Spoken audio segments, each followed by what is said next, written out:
Welcome to this explainer. Today, I'm literally putting on my senior electrical engineer hard hat to reverse engineer the invisible math and mechanics that completely power our electrical grid. Think about it. We flip switches and plug in heavy machinery every single day, right? But we totally take for granted the beautifully synchronized, highly mathematical dance of electrons making it all happen. So we're going to break down the mechanics behind three-phase power, tracing it all the way from a massive generator spinning miles away, right down to the actual voltages showing up on your multimeter. Let's dive in. Real quick, here's our roadmap for today. We'll start with the global voltage divide, look at how we physically move those electrons, build up to three-phase power, tackle frequency, solve the RMS mystery, and finally, compare phase versus line-to-line voltages. All right, kicking things off with Section 1, the global divide in socket voltages. We're starting our journey right at the familiar single-phase wall socket. Now, depending on where you live, government standards dictate vastly different baseline outputs. A standard plug in the US provides 120 volts, whereas the UK provides roughly 240 volts. You might be wondering why the huge difference? Well, it essentially comes down to historical choices made over a century ago. They had to balance the safer, lower voltages championed in early US grids against the material efficiency of using thinner copper wires for higher voltages over in Europe. Now, if you were to measure this at home, you'd notice these numbers aren't perfectly static. They actually fluctuate slightly due to wire losses and changing grid demands throughout the day. But these single-phase connections, which draw from just one coil of a generator, are the absolute standard foundation of residential power worldwide. Before we go sticking multimeters into sockets to test these variances, I need to pause for a serious safety check. High-voltage industrial electricity is incredibly unforgiving. Always run a quick mental inspection checklist before measuring. Check for frayed wires, ensure your equipment is properly grounded, and keep an eye out for common failure points like loose terminal connections or degraded insulation. As a senior engineer, I cannot stress enough that you must be electrically competent and qualified to measure these grids. Always prioritize safety and your personal protective equipment. Okay, safely moving on to Section 2, magnets and moving electrons to generate AC. Let's step backward down the grid, all the way to the power plant. To get useful electricity, we need billions of free electrons moving together. We do this by physically rotating a giant magnet past coils of copper wire. This step-by-step mechanical rotation is what actually literally creates our sine wave.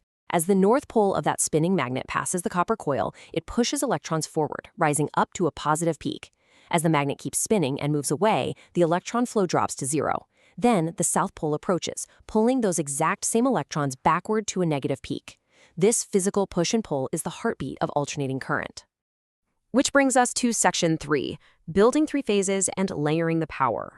So one coil gives us a single-phase supply, which is perfect for your TV at home. But to power massive industrial machinery? No way. We need way more juice. We need to layer three of these waveforms together. The beautifully simple mechanical solution here is to add two more copper coils around our spinning magnet, spaced precisely at 120 and 240 degrees. Because the magnet hits these coils at different moments in its rotation, the sine waves are perfectly delayed. They follow right after one another, generating this unbroken three-phase supply. It gives us a constant, smooth, and immense flow of power that never ever drops completely to zero. It's a real game changer for industrial distribution.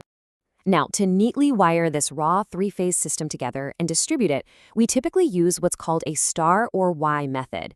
Instead of running 6 separate, messy cables out of the generator, we cleverly unite our 3 distinct phases and a single neutral line into just 4 cables. This is an incredibly elegant and material-efficient way to distribute high-voltage power over vast geographic distances. It massively reduces the amount of physical copper wire required before it finally hits the transformers outside your facility. Let's move to Section 4, frequency basics and measuring those AC cycles.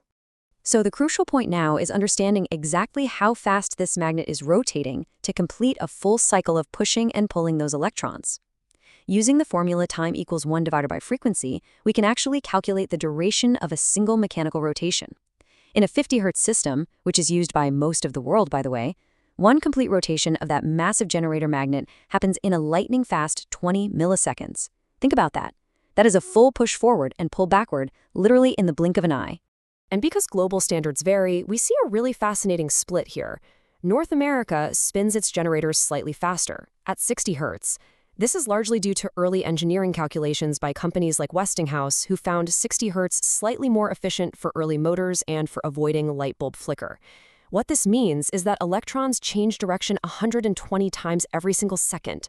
Compare that to 50 Hz in Europe, where electrons change direction 100 times per second. This frequency is literally stamped onto the nameplate of every piece of electrical equipment you own, dictating the exact synchronized rhythm it needs to operate properly. Section 5. Calculating true RMS voltage. Okay, we've arrived at the mathematical mystery behind what your multimeter actually reads. It's a fantastic question that stumps a lot of early engineering students. If we look at an AC sine wave, we have perfectly identical positive voltages and negative voltages. Mathematically, if we just average the positive and negative instantaneous voltages along that wave, they would just cancel each other out, right? We'd get an average of exactly 0 volts. But actually, scratch that. A 0-volt average obviously wouldn't boil water or power a factory. To solve this, electrical engineers use the root mean square, or RMS value. Basically, brilliant early engineers figured out exactly how much physical heat an AC circuit produced, and they matched it to a direct current, or DC circuit. The mathematical workaround to find this usable average is to square all the instantaneous voltages, which cleverly turns all those negative values into positive ones, find the average, and then take the square root. This RMS calculation gives us a highly usable, accurate average voltage that represents the true working power of the alternating current. Now, what's genuinely surprising here, and honestly what I love blowing people's minds with at dinner parties, is how high the true peaks of these sine waves really are. Your standard 120-volt US socket, yeah, that 120 is just the RMS average. The actual voltage is physically hitting peaks of 170 volts every single cycle.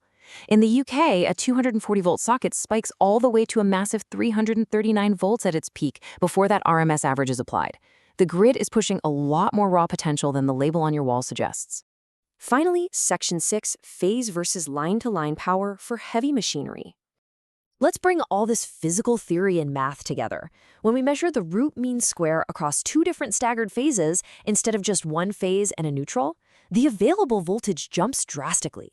Because the phases are 120 degrees apart, you multiply the single-phase voltage by the square root of 3, which is about 1.732.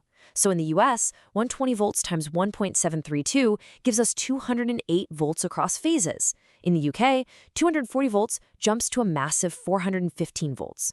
This overlapping math is exactly what provides the immense, continuous electrical torque required for heavy grid-level machinery and large industrial HVAC units. This perfectly contrasts the 2 ways we utilize the grid inside a commercial building. Phase voltage, which is connecting just one of those 3 phases to the neutral line, gives you your standard lower power. This is what runs your basic office lighting, your computers, and your break room fridge. But line-to-line voltage, connecting directly between 2 active phases, is the high-voltage powerhouse connection. Because those 3 waves overlap, power never drops to 0, giving you the continuous torque you need to fire up a massive industrial motor right on the factory floor. I really hope this explainer has completely rewired how you see the power grid around us. We've traced the invisible mechanics from a spinning magnet, visualized the literal pushing and pulling of electrons, and calculated the raw math that makes it all work. Next time you hear a massive industrial AC unit or factory motor roar to life, will you picture the perfectly timed 120-degree mathematical dance of electrons making it all possible? Stay curious, always respect the voltage, and I'll catch you in the next explainer.